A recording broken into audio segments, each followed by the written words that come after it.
What is going on, guys? Welcome back to another post game here on Mets Central. And the New York Mets lose 4-3 to the Arizona Diamondbacks, losing their second game at home on the season.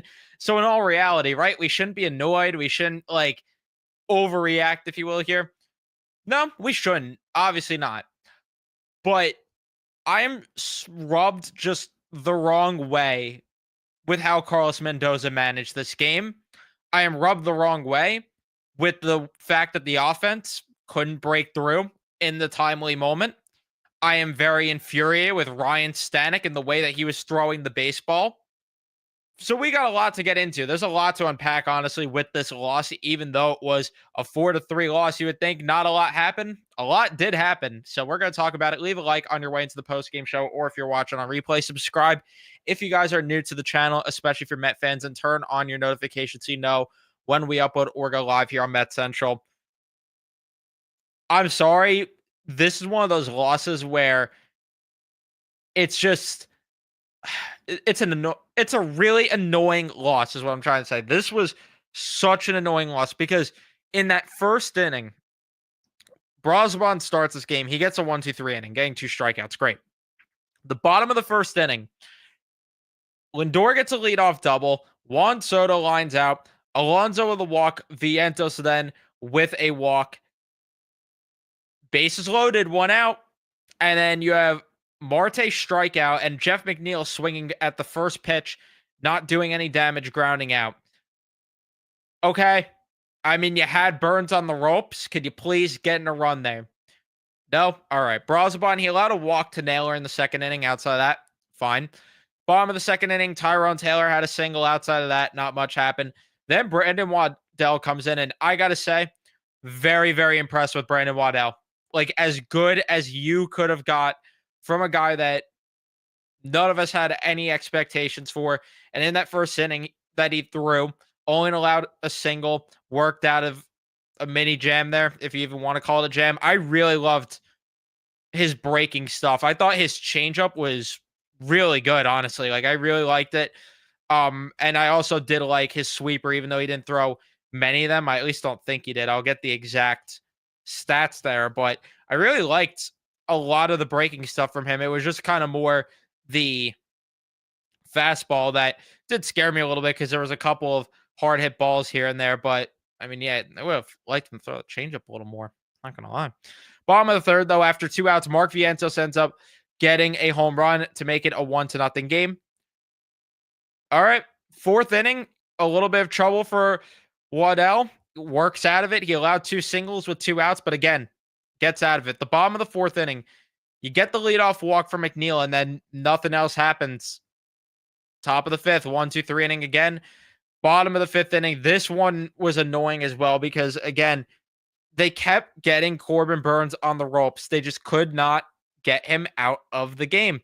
Lindor gets a single. Juan Soto hits into a force out. Pete Alonso then walks, and then Vientos hits into a double play. The sixth inning, another 1-2-3 inning. The bottom of the sixth, Alvarez had a walk. That is about it. Would have been nice if that happened later. The seventh inning, this went exactly how I would have done it if I was Mendoza. I am not ridiculing Mendoza for the way this went. Josh Naylor strikes out from Waddell. I had the same thought. Pull him there. Pull him there. Let him get Naylor, and then put Stanek in. Stanek gets the ground out, and then all of a sudden, trouble. He allows a single to Gurriel, then allows a double. And this Perdomo at bat, the way that Stanek went about this just really pissed me off. It really did.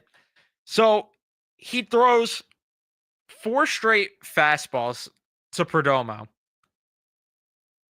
And he just fouled off the last one. It is a 1-2 count in your favor.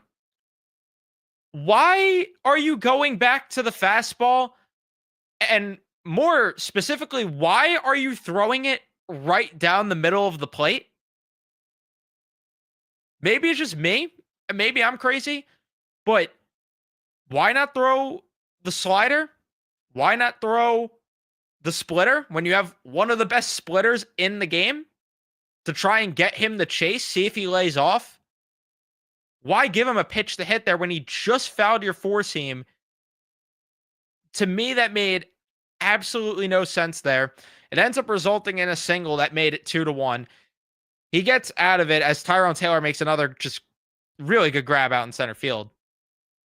But I didn't love the way Stanek pitched that inning. And then the 7th inning, Beeks comes in. Tyrone Taylor gets a single, steals a bag. The top of the order has to come through there. Top of the order has to come through. Because Lindor pops out.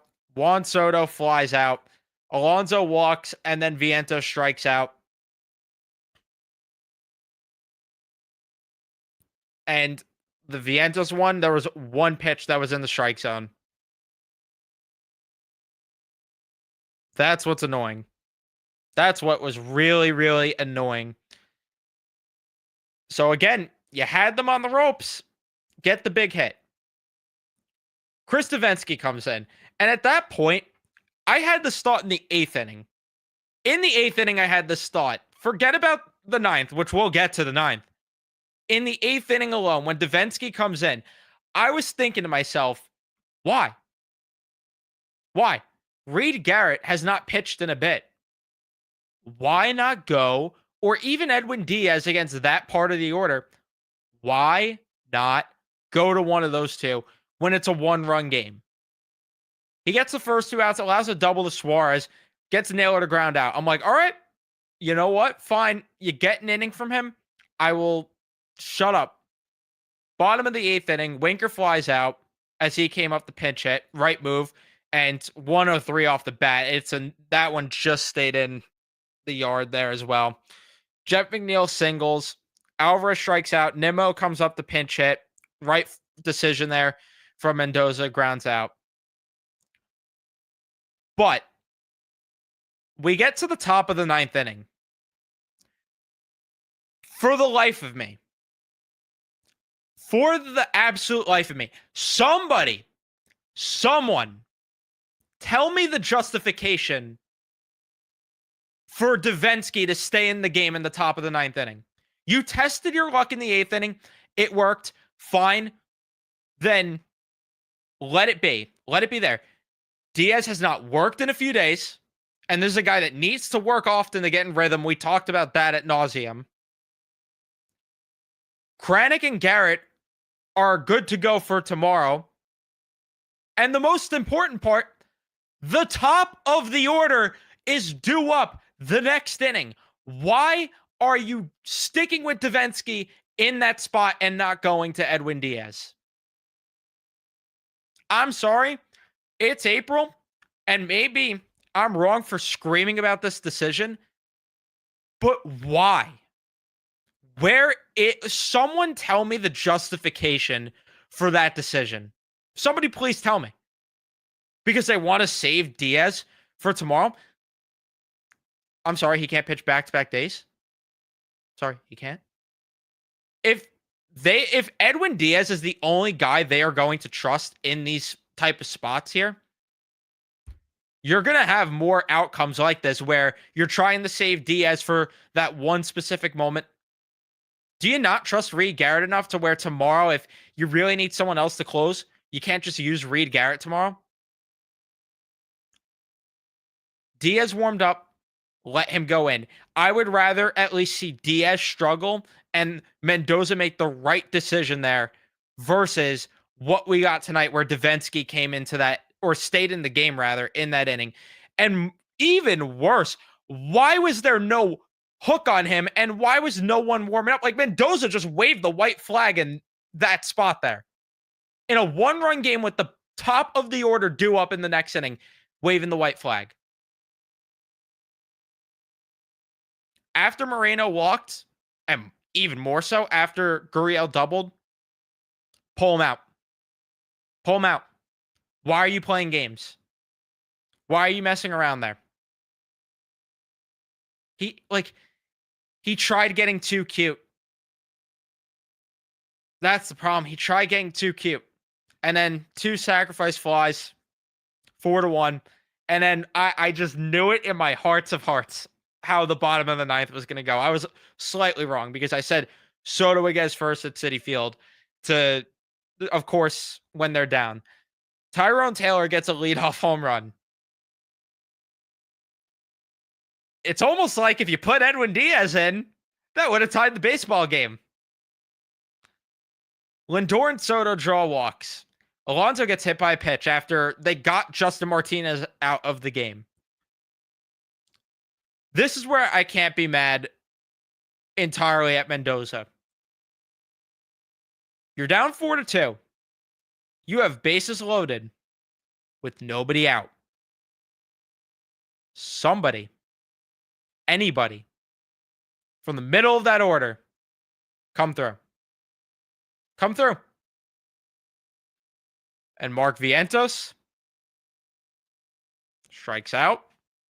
Jesse Winker grounds out. Brought in a run. Grounds out. Swinging at a pitch that probably shouldn't have swung at. McNeil draws a good count. Gets a touch. He walked. Alvarez chasing. Gets a pitch down the middle. Grounds out.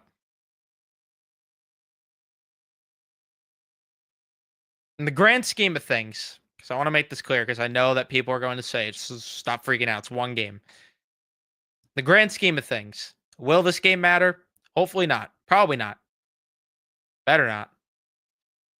But it's just another thing where I can't understand the process. Like, I want good process. And the thing that drives me insane the most, okay?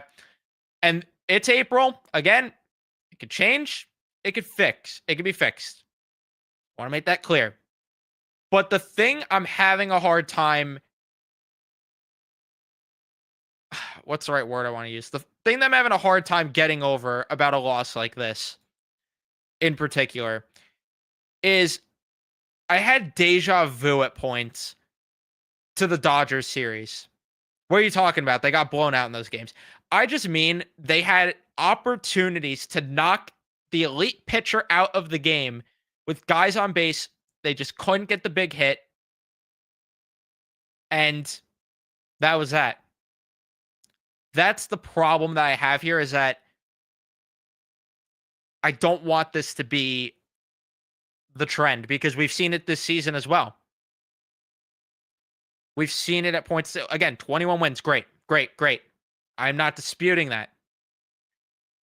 But it has happened a little too much this season at points where they've had some of these top pitchers on the ropes, and it's like, get to them. Get to them. Knock them out of the game. Just put up a couple more runs. So in the grand scheme of things, doesn't matter. Like I said, hopefully not. But not a loss that... Not a fun loss at all. No loss is fun, but when you wave the white... When your manager waves the white flag, that's terrible. That's terrible. Like, he essentially said, I don't trust the top of the order. That's what he basically said by not putting Edwin Diaz in the game there in the top of the ninth inning.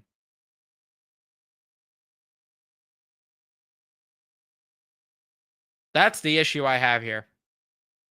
You're basically sending that message that you don't have confidence in your offense. Whatever. Let me get to the chat, and then I'm going to wrap things up here. You can't win all games. Is very frustrating. Should have won. That's really more the thing, yeah. It's really the point of it. Stanek is out of the circle of trust. Until further notice, yes, I agree. I couldn't agree more, to be honest. He's not been good. The problem is, what other spot do you use Stanek in? When it's a blowout? Like, this is the problem with not having Stanek in the circle of trust right now. You have minor league arms, because Danny Young apparently is going to need Tommy John. Davinsky's a minor league arm. Brazaban is a multi-inning guy. Budo we don't trust right now. So it's like all of a sudden this bullpen that we were in love with very quickly is thinning out in terms of who we could trust here. Team is looking nice with 21-10 record, but why do their losses have to be painful? I have no clue. I guess it's better if the losses are close, right? Just because it means you're in these games, but still just so annoying. And yes, Mendoza did manage like Showalter tonight.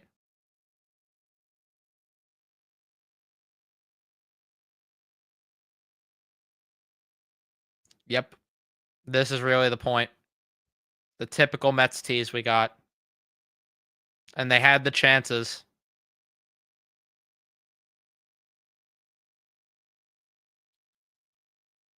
Would love for guys to learn to bunt in a no outs runner on second situation. I'm not looking for bunts. I'm sorry. I disagree with that. But I don't know. I want someone to come through with a hit. 0 for 10 with runners in scoring position. Terrible. Vientos can't get a big hit. Bullpen is getting burnt out. 21-10 record is deceiving. I'll be honest with you, Ron. I do have some of those thoughts with that, with the record being deceiving at points. But time will tell, I guess, right? Time will tell.